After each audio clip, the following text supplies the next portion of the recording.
Hello, my name is Mark Taylor, and you're very welcome to the show, which is part of the Education on Fire podcast network.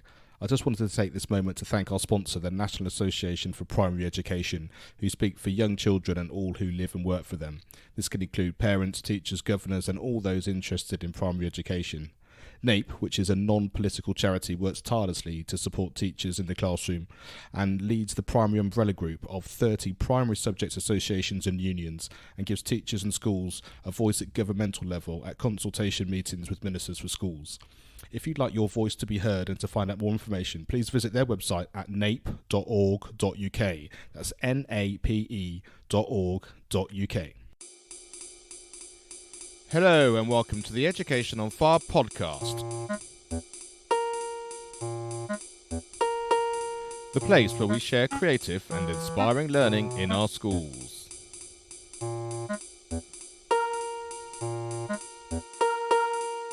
Primary Music Special, episode 102.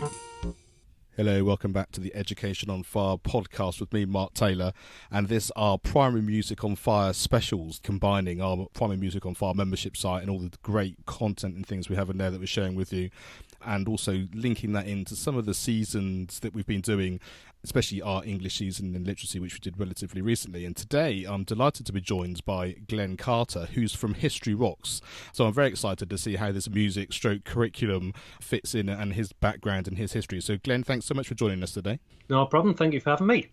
So why don't we start with a little bit of background in terms of your professional background, where you're teaching and what you're doing at the moment, and how you managed to get into this amazing History Rocks idea.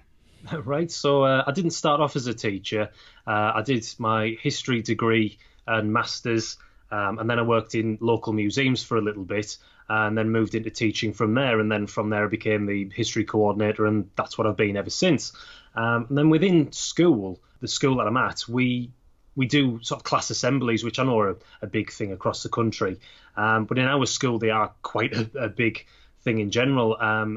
Not sort of just 10-minute show and tell. It's a half an hour West End production style kind of thing with songs and performances and things. So I'd heard a few other teachers telling me about how the former deputy head had written their own songs for their assemblies. I thought, I can go better than that. You just play the piano. I'm going to bring a whole band in. So the first kind of assembly I did was all around fables. So I rewrote the fable of the tortoise and the hare and sort of rocked that up a little bit, which nobody else has ever heard.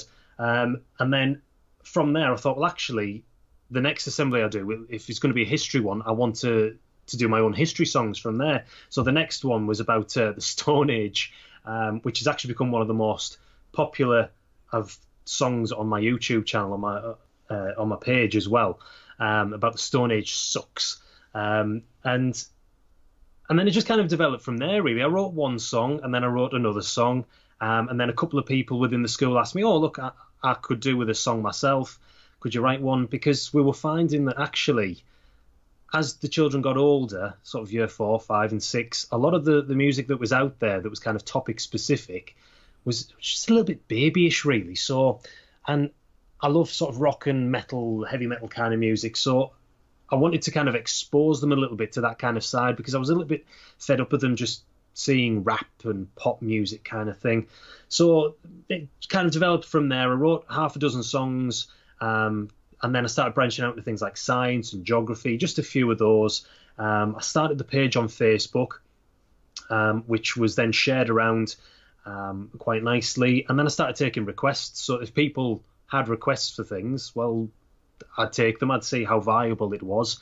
And then I started moving into, well, actually people want a visual representation, into kind of doing lyric videos. I can do a little bit of animation, but it just takes so long to do. So then it moved into producing these kind of little lyric videos to go with things, starting a YouTube channel. And then I kind of left it for a little while after I'd created sort of nearly about 30 songs in total. And then I've just come back to it in about the past sort of 3 or 4 months to start publishing some of my own historical content, because I'm just so passionate about history.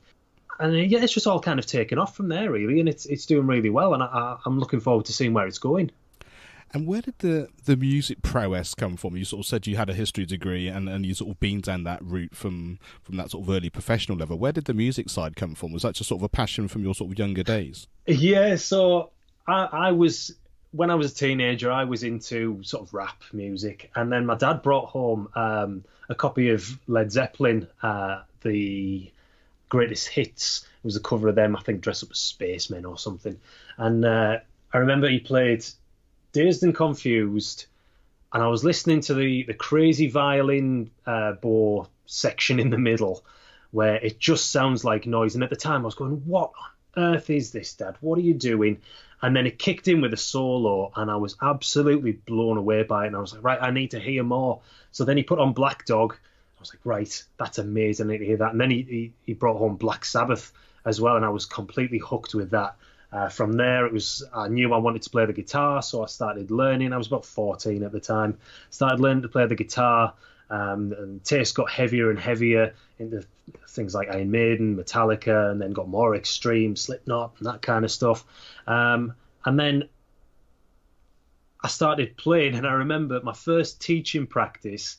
I'd only been in the classroom a few weeks, literally thrown into the classroom, and I was told, right, you're going to do a maths starter.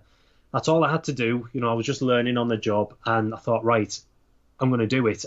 My parents had bought me an acoustic guitar. I just had electrics. Bought me an acoustic guitar and said, right, this is for your teaching career. And I've still got it now. I still haven't actually changed the strings on it from all those years ago, and that needs doing. And I wrote a song about area and perimeter, which actually I've never used again, which I need to do. I need to bust that out, really. And it was the first thing I ever did in a lesson, was sing a song about area and perimeter. I still remember some of it now, area, perimeter. And it was really terrible, but the kids loved it.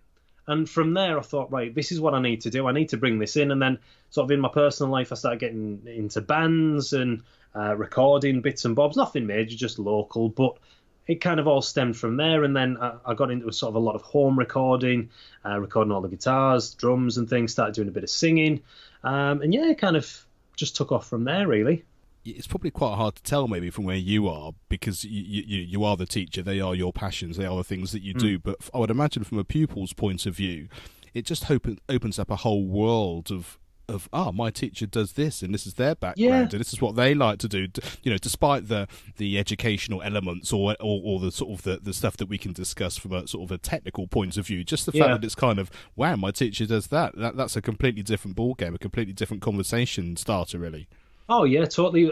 Like one of the first things that when I get a new class, one of the first things they ask me when I say, right, has anybody got any question for me, is, do you have a YouTube channel? I go, yes, I've got 3 YouTube channels. I've got one just starting off as me, G Carter, which one of my videos on there, Animals of the Stone Age, which again I made just purely for school, but I thought I'd put it up there to share. That's got over 1 million views on it. So I've got over about 1,000 subscribers on that one channel, which, to be honest, I don't really post a lot onto that one. But then I've got my History Rocks channel, I've got my Life Lessons with Mr. C channel as well. And yeah, the fact that we're growing up with a YouTube generation, that hooks them instantly. They're there thinking, oh, right, well, I can go and watch my teacher, I can go and listen to my teacher on YouTube, and then they go and share it with the parents and what have you, and the friends. And yeah, you're right, it becomes a bit of a talking point for them, and my teacher actually does what I want to do as well. And it helps with that kind of home learning, because I can say to them, right, go and listen to this song. We've got this coming up for assembly. This is where you can hear it. Go and listen to it there. I'm sort of thinking about how those conversations go, but like I say, you are a YouTuber. Like I said, there's so many kids who want to be YouTube star and famous and all that kind of thing. And for them to be exposed to the things that they actually have to learn as well, that's the great tie-in, isn't it? It's the fact that it's not doing it for the sake of it. It really is kind of, but we're studying this, and I've got something relevant and something which you're going to enjoy that's too. It. And something that I try to get into them as well is that you can't just film yourself, because part of my kind of role that I've taken on myself within school is because I'm currently a year 5 teacher, and obviously they're getting to that age where they're starting to want to publish themselves on YouTube and all these various social media outlets, is that I try and find their channels and check them, and then bring it back into the classroom and say to them, right, do you realise that you've done this? You've put your name out there. You've done a video in the inside of your house with a picture of your brother on the background, so I can start to work out all these details. And I kind of try and tie it in from an e-safety point of view, showing them, well, actually, I do know what I'm talking about. I do this myself. And I show them and say, well, actually, look at my videos. You never see my face on these things. Or, you know, there's a couple of them that I do that maybe done throughout school, which is fine as an adult, but I don't ever show anything that would give anybody else away. But then what I also do as well as part of kind of the music curriculum is, because I've got that knowledge in kind of editing music and putting it together, is I'll show them how modern music is actually made. I'll show them recordings that I've done with my kind of history rock songs, particularly something like the Egyptian one about the mummies, because on that one I did a lot of overdubs on that, a lot of different tracks with vocals, getting different layers and different harmonies and things. And I'll show them the different layers, so that they actually get an understanding, because a lot of children don't understand how music is actually made. They think it's just somebody goes in, they do a quick take, and then that's it, it's produced, and they don't realise all the editing that goes in there. And then I tie it into things like auto-tuning, pitch correction, adding effects onto it, panning left and right, and all of that kind of stuff. And then we look at sort of examples in the real world. So I'll find isolated vocal tracks from ordinary bands, things like Nickelback or Metallica, or pop stars like Katy Perry, and I'll show them the kind of level of editing that goes on in them in the real world. So if we listen to something like Katy Perry, Extraterrestrial, I think it is, you know, that when you isolate those vocals and you can find them just free on YouTube. You hear the amount of delay and reverb that's on there and the amount of harmonies that are in there, and you can tell a lot of them have just been copied and pasted. And then I'll relay that back to kind of more kind of rock bands, where you can hear that actually each take has been done individually, and get them to kind of form their own judgments as to what they prefer, what they like the sound of, the effect of it, whether it has impact or not. And then we'll listen to things like Omi Cheerleader as well. When you isolate the vocals on that, oh dear Lord, you can hear like the auto-tune, the level of auto-tune that's going on in that, but they can't hear that. I'll play both versions. I'll play the normal version with all the instruments, and then I'll play the isolated vocal, and you can hear his voice wobbling all over the place. And then they start to go, oh, I didn't realise all this was happening. And then I'll tie in with things like lip syncing as well, where people have been caught out lip syncing, and they don't realise that this is a thing. They just think that what they see is real, and we kind of need to show children the kind of the truth behind it, so that they don't have a warped view of the music industry, which obviously a lot of people still have. And I think what this really goes to show, and we sort of talk about cross-curricular and that kind of thing, but yeah. I think in reality it's just about teaching live, which is relevant to the children, isn't it? You know, it's that kind of from just having that sense. You know, history rock sounds like it's going to be some songs related sort of in rock music based on history, and yet we've spent the last 10 minutes talking about, you know, music production, editing, you know, as well as the history side in terms of getting the kids involved in e-safety, and I think when you sort of suddenly understand that actually it's about the breadth of it, not just in terms of cross-curricular in an educational point of view, but in a real life point of view, then I think it becomes more accessible. I mean, certainly from my point of view anyway, it starts to feel like it's relevant in so many factors on a day-to-day basis. Yeah, well, that's it. The beauty of the 2014 curriculum, well, and its curse as well, is that it is so open. So when you look at something like the music curriculum itself, there's only a handful of statements. And to be honest, they're not very specific. It says to learn about and appreciate a wide range of music. That's a statement, you know. But within that, you can do whatever it is that you want. So that's where I've gone with this kind of music production side, is not just listening to music and going, right, Mozart, great artist, great composer, there you go, appreciate it, please, is making it more relevant to the children and bringing it into the 21st century and showing them, well, actually, look, this is real life. This is how the big boys do it. You know, your favourite artists, this is what happens. And again, with things like the history curriculum, with it being sort of fairly open, you can do what you want with it. So I can bring my songs into it. And quite often what I'll do is, if it's appropriate, is we'll listen to the song.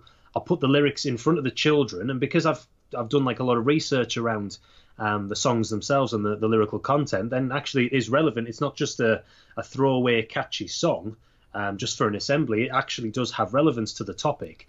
And we'll sit and look at the lyrics, we'll break them down, Then the children generally go off and learn the song themselves. I don't tell them to, but because I'm the teacher and they think it's cool, then quite often if I put it on, they'll just start singing along with it, which is fantastic. But then I know myself, because obviously I've made the songs, I've produced the songs, I've written the lyrics and things. If there's something I want to know, I'll play the song back in my head, and I'll think about the lyrics that I've been singing, that I've been listening to, and then hopefully the children themselves will do that. So I'm trying to kind of build on their knowledge of everything, really.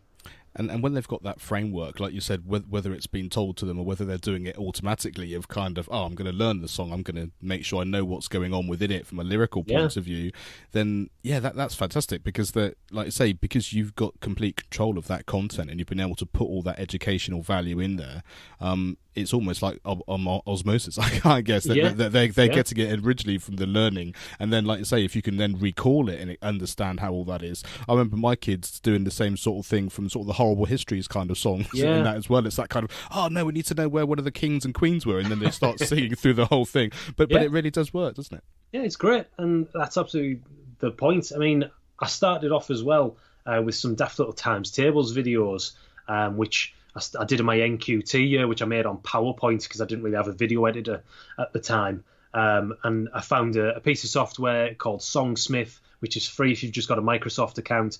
And the beauty of that, I mean, I was able to make my own songs at that point, but the beauty of that piece of software, I don't know, have you ever used it? I haven't, no. Oh, it's fantastic, because what it does is you just choose the kind of style that you want. So there's loads of different styles. There's a load of different sort of little twirly knobs and things on it that you can have a mess about with, whether you want to have a swing feel or not.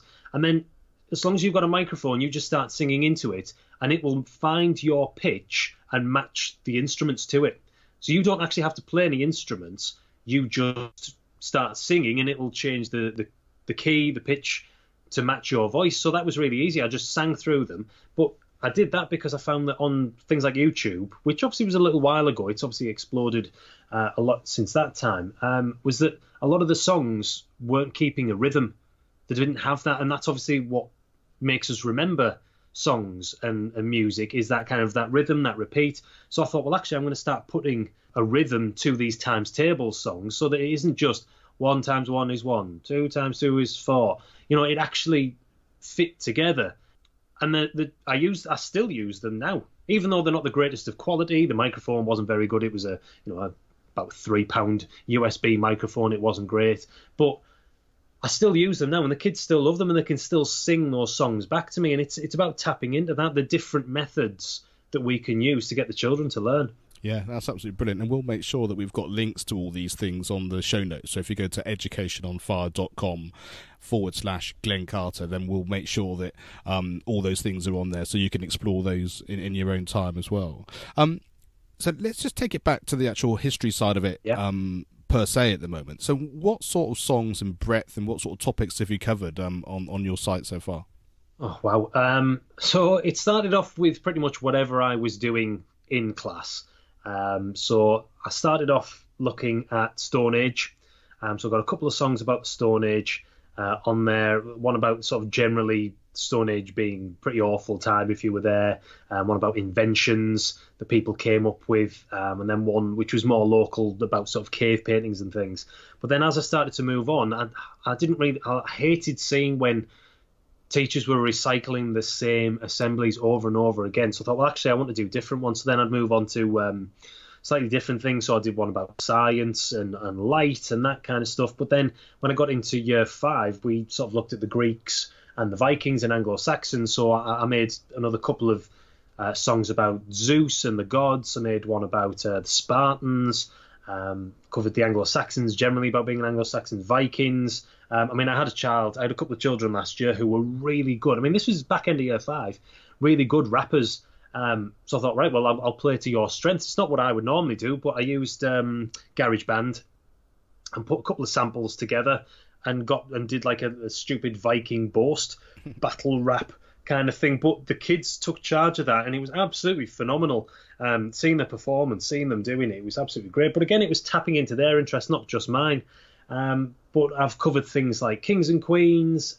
We've looked at some Scottish history because I had a request to do that from someone off the Scottish primary teachers Facebook group, looked at mummies, Romans, Mayans, most of the topics that you'll find within the curriculum, within the history kind of curriculum, I've covered, just to try and hit as many people as I could. I even tried to sort of get into the American market, and I did about the American Revolution, but to be honest, that was just going to take too much time, and I didn't really have anybody that I could liaise with on the American curriculum, and it seems quite bitty, to be honest, that it's not where we have sort of in the UK a national curriculum.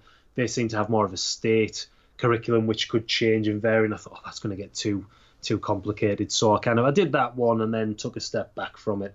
And like you said, with your busy life in terms of still teaching in a school for 5 days a week with History Rocks, and you mentioned before about CPD. Just tell us a little bit about that sort of aspect of your life as well. Yeah, so last year I got in touch with Lee Brothwell from Historic Workshops, and I booked him to come in. And at that point, I wasn't really massively involved with anything sort of teacher-esque education side of things on Facebook. But I got in touch with him, and he came and he did a workshop in our school, and it was absolutely fantastic. And me and him really hit it off with our love for history and our passion for it. And then he said, right, well, I own the primary teachers Facebook group, so do you want to be involved with that? And I said, oh, definitely, yeah, of course I do. So I kind of got involved with that, and then from there, I've started to build connections with other people, and now I'm starting to do a lot more work with companies outside of this, trying to promote different companies and different products and things. And then a couple of months ago, getting involved back again with the History Rock side of things and creating my own materials. I put myself forward for the Historical Association Primary Committee, which I've now joined, which is fantastic.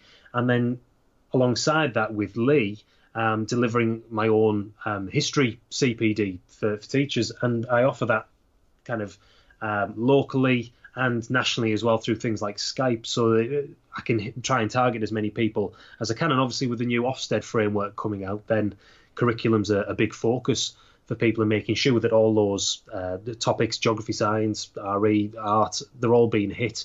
So it's kind of taken off a little bit in the minute, but it does put a strain on you when I am a full-time teacher, and then trying to mix in all those other things with a family as well. It's tough, but the reward's amazing.